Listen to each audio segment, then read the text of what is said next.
Hello everyone, welcome back to my mini blog. তো মাসি বাড়ি আসার পরের দিন আবার বেরিয়ে গেলাম কালীঘাটে যাওয়ার উদ্দেশ্যে, কারণ মেসোর শ্রাদ্ধ শান্তির কাজটা কালীঘাটেই করা হবে।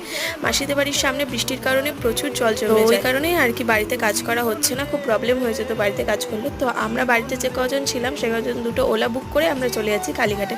আর কিছু কাছের মানুষদের বলেছে কালীঘাটে যাওয়ার জন্য, বেশি কাউকে বলতে পারিনি কারণ ওখানে তো অত লোক যাওয়াটা সম্ভব হবে না নিয়ে যাওয়াটা, তো কিছু কাছের মানুষকেই বলেছিল। আর আমরা তো কালীঘাটে আমরা চলে এসেছি। আর কালীঘাটে এটা আমার ফার্স্ট টাইম আসা মেসোর জন্য। আর এখানে একটা ঘর আগে থেকেই বুক করে নেওয়া হয়েছিল, আর ব্রাহ্মণরাই সব জোগাড়যন্ত্র করে রেখেছিল আমরা আসার আগেই। আমরা জাস্ট এসে ফটোটা দিয়েছি, তারপর ওখানে মেসোকে বসানো হয়েছে। তো মণি দিদি আর মাসি কাজে পৌঁছে গেছে। মণি দিদি যেহেতু মেসো মাসির একটাই সন্তান, তো মুখ আঁকনি করেছিল, ওই কাজটা করেছে আর কি। তো কাজ সম্পূর্ণ করার পর মেসোকে এখানে খেতে দিয়ে দিল, ভালোভাবেই কাজ সম্পূর্ণ হয়েছিল। তো যাদেরকে কালীঘাটে আসার জন্য বলেছিল তারা সকলেই এসেছিল, আর সবার জন্য একটু খাবারের ব্যবস্থাও করেছিল, পোলাও, আলুর দম, একটু মিষ্টি টিষ্টি। আমার বাবা আর বড়ও এসেছিলো, তো ওরা